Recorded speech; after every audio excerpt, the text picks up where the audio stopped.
Pleasure to be here, and I'm going to talk about reproduction and things that we might consider when we're in a dry lot situation. I'm going to focus quite a bit on a discussion on cow body condition. Carla talked about cows and body condition score 5.2. What does that mean? So we're going to talk about that. In fact, body condition is a much better indicator of your nutrition program as compared to body weight. The other thing is, I'd agree with Dr. Ng when he said that you can overfeed cows or have them overconditioned. And really, when you take a look at it, there is an optimal body condition, and feeding beyond that from a production standpoint doesn't make a lot of sense, and it's probably not economical. The other thing is that I'll relate body condition to a couple important things. One is reproductive performance, and we'll talk about body condition at the time of calving and its impact on rebreeding. And then we'll talk about its effect on calf health. Next, we'll talk about early weaning, and really, when you take a look at it, what's the definition of early weaning, right? So it's weaning anytime prior than normal weaning. And so when you think about cows and beef production, probably 45 days of age up to 150 days of age would be considered early weaning. And so we'll take a look at early weaning maybe from a different type of perspective. One is weaning time is a way to manage body condition, and it'll relate back up to the first two items that I talk about in regards to reproduction and what happens at the time of calving. The other thing is that when you get into a drought condition, it may be a way to spare some forage, okay? Remove the calf, remove that calf's intake of grass, and we'll visit about that here in a few minutes. The other thing that I tell my students is there's two important events that you have control of in a cow-calf enterprise. That would be when they calve, right, and when they wean. And both of those are extremely important when you think about how you put these systems together. The third thing we'll talk about is some management considerations. Carla talked a little bit about that, and then I'll talk a little bit about our reproductive data. I just might add that we're limited in our reproductive data. This is really the first year that we have reproductive data, and it's actually kind of confounded because we calved most of the calves last year in June, and we wanted to move our calving date to July, and so we delayed the time that we turned those bulls out. But we have the reproductive data here anyway. So that's how we're going to go here, and for the next 30 minutes, hopefully we'll make some progress. This is the scoring system that is typically used out in the country. It's a 1 to 9 system.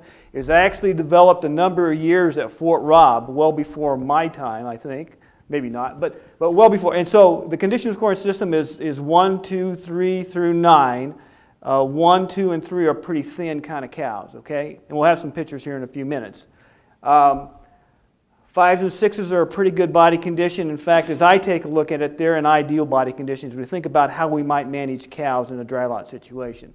I called a cow in body condition score 4 as being a borderline kind of a cow. She can actually have pretty good performance as long as there's not a lot of stress on her after calving and before the start of the breeding season. Condition score 6 or 7 cows, when you take a look at it, they've got plenty of condition on them. If you actually have fed cows to body condition score 7, it's probably not economical, okay? Because there is that point of diminishing return. If they've grazed themselves into body condition score of 7, it's probably okay. And you can think of some situations where they might have grazed themselves into condition score 7. You get into corn stalks with some down corn. It's probably pretty easy to get cows in condition score 7. You don't see many cows in 8 and 9, not unless they're in a feedlot. But that's the condition scoring system, and I'll relate some data back to that particular system. And so this is where you would evaluate condition, and basically you're evaluating fat, 6 different areas: the brisket, over the ribs, the hooks, the pins, and the tail head, and you give them an estimate of, you evaluate them at those points, and then you basically score them on that 1 to 9 system. So is that cow thin? She's thin, isn't she? And she's a condition score 3 cow, and when you take a look at her, you can see all the ribs. She doesn't have any fat in the brisket. She basically is devoid of fat over top the spinous process. You can see them. You easily see the hooks, the pins, and the tailhead area. In fact, she's had to mobilize muscle tissue to meet her maintenance requirements. And so that would be kind of the low end. Like I said, I've never seen a 1 and 2. Not alive anyway, but I've seen some 3s, okay? So this would be a condition score 3 cow, and this cow looks a lot better, doesn't she? She would be what I would call a condition score 5 cow, and I'll show you some data that cows that calve in this kind of body condition will do just fine from a reproductive standpoint. But when you take a look at her, she doesn't have a lot of fat in her brisket, not a lot of fat over the tail head area. You can't see your spinous process. You can see the 12th and the 13th rib. But from all practical purposes, cows that calve in this kind of body condition will do okay in regards to what happens at the time of calving, but also what happens during that next breeding season. It's hard to think about how you have cows in body condition. I'll talk a little bit about can you play catch-up after calving to get cows back in good body condition. But you need to think about how the kind of condition you have cows, the condition you have on cows at the time of calving impacts how well they're going to rebreed during that next breeding season. Okay, this slide basically indicates the amount of immune globulin in the bloodstream of the calf 24 hours after calving. Condition score 2 through 6 on the bottom axis. This is the amount of immune globulin. Immune globulin comes from colostrum, right? And so that's the calf's first defense mechanism against any diseases. What happens as you increase body condition in this particular slide? You increase the amount of immune globulin that's in the bloodstream of the calf. Now, is there a point of diminishing return in regards to immune globulin in the bloodstream of the calf? Not a lot of difference between those cows or those calves that have dams that calved in condition score 5 versus those that calved in condition score 6. And so, as you think about it, as you think about managing cows, probably 5 to 6 is probably where you want to be from a reproductive or from an immune globulin standpoint. This would be the impact of body condition on reproductive performance. And PPI up there is postpartum interval. And so postpartum interval would be from the time of calving to the time of that first estrus or heat after calving. Okay? And so to maintain a 365-day calving interval, which is a measure of efficiency, you have to have cows bred by 80 to 85 days after calving, right? Because gestation length's about 283, 285. It gives you about another 80 to 85 days to get her rebred. So what this says, this is some work that Patsy Houghton did, which she was at Purdue. Condition score 3 and 4, postpartum interval is somewhere on the average is about 80 days. And so these cows basically maybe don't have the opportunity, but maybe have one opportunity to maintain the 365-day calving interval. You increase body condition score to 5 to 6. Postpartum interval is about 55 days, so they have not only one opportunity, they probably have 2 opportunities to maintain a 365-day calving interval. We don't feed cows to body condition score 7. It does reduce the length of time, but really, when you think about economically feeding cows to a certain body condition, that's the reason why we would target them more towards body condition score 5s and 6s. This is some nice work done by Zeminski, and this is another way to manage body condition. But what this has here, it has change in body condition, or body condition change on the y-axis and then date on the x-axis, and they wean calves every 2 weeks starting in August all the way up to November. And what this data says is that for each 2 weeks that you had the calf on the cow, you reduce body condition by 1/10 of a condition score.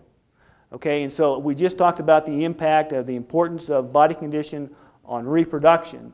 This is one way that you can manage body condition, right? You basically, if you have cows in poor body condition, you basically have the opportunity to wean them at an earlier time. We also have an app. I know people are going to be disappointed, especially other faculty members, that I haven't talked about the app, okay? But we do have a condition scoring app that's available. It has 3 components to it. It's available for both iPhones and Androids. And it has 3 components. One, it has, you can access a written document that talks about body condition scoring cows and its application to beef cows and nutrition program. It has a learn component. And so what we've done is that we have some cows that you can download when you open up the app that we've condition scored, and then you can practice condition scoring. And I've condition scored them, so if you condition score them right, it says, yay, you got it right, and if not, you say go back and condition score again.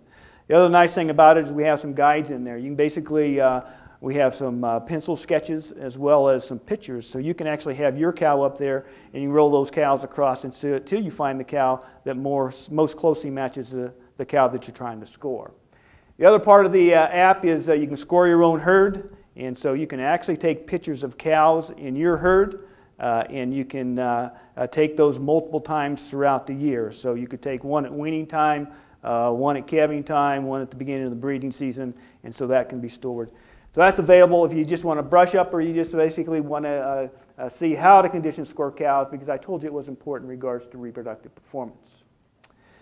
The other thing that I'd have you think about is that sometimes you get into situations maybe cows aren't in the right body condition, even in a confined situation. And the idea would be, can I actually feed more energy after calving to get them up into a good body condition prior to the start of the breeding season? Because I told you how important that was in regards to the number of females cycling early in the breeding season. Some data that out of Oklahoma State, and I know these are heifers, but I think the same kind of thing would hold true for cows. So the red is basically greater than body condition score 5 at calving, and you're increasing. Blue line would be maintaining body condition greater than condition score 5 at calving and maintaining. Less than body condition score 5 and you're trying to gain, which is the black line here. And then less than body condition score 5 and you're trying to maintain. And basically you can't see this number very well, but trying to play catch up with these cows after calving to get them in good body condition prior to the start of the breeding season just doesn't work, okay? Basically what they do with that extra energy that you give them to try to increase body condition is that they basically put it into lactation. And so the idea here is to be proactive in regards to how you manage cows, not only on range conditions, but also in a confined feeding situation, that you have them at the proper body condition by the time of calving so that you don't have to try to play catch up after calving, because it's going to be doggone difficult to do that kind of thing, and cows aren't going to respond very well to this kind of strategy. Dave Lawman said this at a cattlemen's college a number of years ago. He said, achieving moderate body condition at calving is more effective than trying to regain energy stores after calving. Playing catch-up is almost impossible and expensive and usually not practical. 70% of the supplemental energy is partitioned into milk production. So the concept I'd like to have you think about here is that body condition is important. Body condition is a better indicator of your nutrition program as compared to body weight. And it not only impacts what happens at the time of calving, but also impacts how well they're going to rebreed during that next breeding season. All right. So we'll switch gears just a little bit and talk about the forage sparing effect. And a lot of times when you get into some drought conditions is that you look at the opportunity to early wean. And the reason why you might look at that is that you might have enough forage out there in the pastures that can maintain a dry cow, but can't maintain a lactating cow and a calf at the side, okay? And so when you take a look at the NRC, nutrient requirements for beef cattle. Okay, here we go. Sorry about that. Is that when you take a look at the difference between intake between a non-lactating and a lactating cow, that's about the number of pounds that you get. Some work done by Carla when she was a graduate student. She said that forage intake of the calf is somewhere around little over, under 5 to a little over 5 in regards to the pounds of that calf's going to eat on a dry matter basis. So if you add those two things together, the idea would be that for each 2.5 days that the calf is weaned, you have 1 more day of grazing. Okay? So weaning, early weaning is a strategy. If you go out there and evaluate pastures and you have enough pasture that you think, or grass in the pasture that you think could maintain a dry cow, but can't maintain a cow-calf pair, this is what I'd have you kind of think about in regards to the opportunity to keep the calf or the cow still out there grazing. All right. When you think about how early weaning impacts reproduction, a lot of times the reason why it impacts reproduction is that when you wean early enough, right, you take the stress of lactation off, right, and then cows have the opportunity to shunt those nutrients some other place and probably get themselves ready to rebreed. This would be, and I want to point out, this is young females. They're extremely thin at the time of calving, so I would picture them as probably a condition score 4 cow. We have a part of those that were normal weaned at 7 months of age, and then we had a set of those thin cows that were early weaned between 6 and 8 weeks of age. So fairly early weaned, and probably early weaned prior to the start of the breeding season. What happens to conception rate? Calving to conception in regards to days. Early weaned calves, there's a difference about 38 days. Conception rate, it's different as well as days. Or conception rate, calving to conception is less. Cycling by 85 days postpartum, we said that was kind of a magical time period to maintain a 365-day calving interval. Those thin heifers that were early weaned basically had more of those females cycling prior to the start, or by 85 days postpartum. Heifer weight, greater for those that were early weaned. calf weight at normal weaning was pretty much the same. And so from a reproductive standpoint, you think about how you might increase reproductive performance in cows that are really thin at calving time. Early weaning is an option, but the thing is you have to be able to manage that early weaned calf. This would be some management strategies that I'd have you just kind of think about when you get into confinement feeding or dry lotting cows. It seems to me that it'd be an opportunity to use AI. There's a number of ester synchronization protocols out there. You probably have easy access to some kind of chute, and this would be a nice website. It's put together by the Reproductive Task Force, and basically you can take a look at ester synchronization protocols. If you haven't ever used it, the ester synchronization planner that's was put together at Iowa State, it's available free now, and so you can basically enter in all your information in regards to when to start the AI season, and then it also asks you what ester synchronization program you're going to use, and it'll actually print out a calendar for you in regards to when you do certain steps to implement that synchronization program. It seems to me it might be an opportunity to use sex semen, produce a lot of male calves. The only thing with sex semen in an AI situation is you have just a little bit lower AI pregnancy rates. Natural service just works just fine. I'll talk about that here in a few minutes. I think when you think about confinement feeding, you want to have a high percentage of those cows calve the first 21 days of the calving season. And when I say a high percentage of those calve the first 21 days of the calving season, I'm thinking somewhere between 70 and 75% of those cows calve the first 21 days. I think in a confinement situation, it makes management a heck of a lot easier when you think about that, them calving the first 21 days, or high percentage calving the first 21 days. In regards to bull to cow ratio, and I think this is important because when you start to put together the economics, bulls are expensive and how you utilize them. Mature bulls, I think, in confinement, typically we would think in range conditions, 1 to 25 would be about what we'd bull per 25 cows that they'd service. I think in a confinement situation for mature bulls, 1 to 30 to 1 to 35. They don't have to go very far to find the ones in heat, okay? And this can be really something that you can use to basically reduce some expenses. I would say young bulls, I probably wouldn't change the bull to cow ratio at all. Basically, bull to cow ratio for young bulls is a function of age in months, and so a bull that's 15 months of age, you'd expect that bull to cover somewhere around 15 cows or females during the breeding season. I would also avoid single sire pens, okay? And that means one bull per pen for the breeding season, because if that bull happens to go bad, you better be pretty observant that you've caught him before the end of the breeding season. So multiple sire breeding season, if this isn't possible, I'd rotate bulls. You got them right there in confinement every 7 to 10 days, okay? And Carla hinted on this a little bit. And when you get it, so our cows that we have in our program, all the cows are 4 years of age and older, okay? And I know in most situations you have cows all the way from 2 years old up to whether 12, 13 years old. And so when you take a look at it, about a 30-year herd is either 2s and 3s, isn't it? And the thing is, as I'd said, and Carla talked about it, is that I would sort those young cows off in a confinement feeding operation and feed them separate from the mature cows. Because if you don't, I would agree with her that they'll lose weight and body condition. In fact, this is a set of cows that my graduate students and I worked with, about 75 cows per pen. And you can see there's some cows that did pretty good in that situation. These cows are all together. Some cows did pretty good and some cows got pretty thin. And the thing that I would say is that you'll have that variation, right, even with mature cows.